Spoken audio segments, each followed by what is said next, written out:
عايز اكلمكم في حاجه مهمه كده. في يعني بتقول لي ان هي يعني عندها مشاكل صحيه، فما عندهاش لبن طبيعي، فبتصرف لبن صناعي من الصحه. كويس. فهي ما بتديش الطفل اللبن بتاع الصحه، وظروفهم الماديه على قدهم، فبتجيب لبن من بره بالعافيه وبصعوبه، وزوجها على قد حاله. وطب ليه ما بتاخديش لبن الصحه يا ست الكل؟ لا، اصل هم قالوا لي لبن الصحه مش كويس ووحش والطفل مش هيكبر عليه. فاحنا دايما عندنا عيب خطير جدا: اي حاجه ببلاش نطلع عليها عيوب الدنيا والاخره. لبن الصحه زيه زي اي لبن، شركه من ضمن شركات اللي بتنتج البان.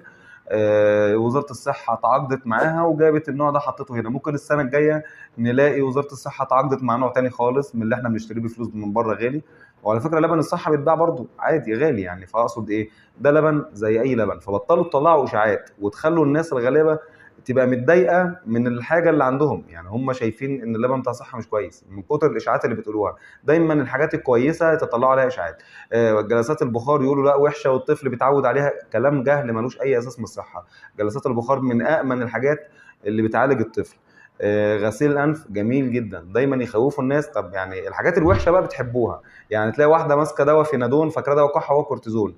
تلاقي واحده هتموت وتدي عيالها حقن مضاد حيوي بدون داعي وتعورهم وتعور العصب والطفل يتشل او يجيله حساسيه قاتله. وده على قلبكم زي العسل.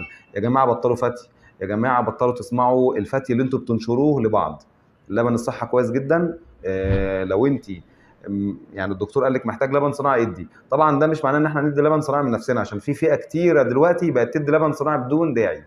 يعني الطفل كويس ووزنه كويس وكل حاجه زي الفل، اصله بيعيط يا دكتور فكده ما بيشبعش فلازم ياخد لبن صناعي. مين اللي قال كده؟ اصل حماتي اللي بتقول ان الطفل مش بيشبع ولبن خفيف. فارحموا نفسيكم وارحموا ازواجكم من المصاريف الكتير اللي بتكلفوهم بدون داعي.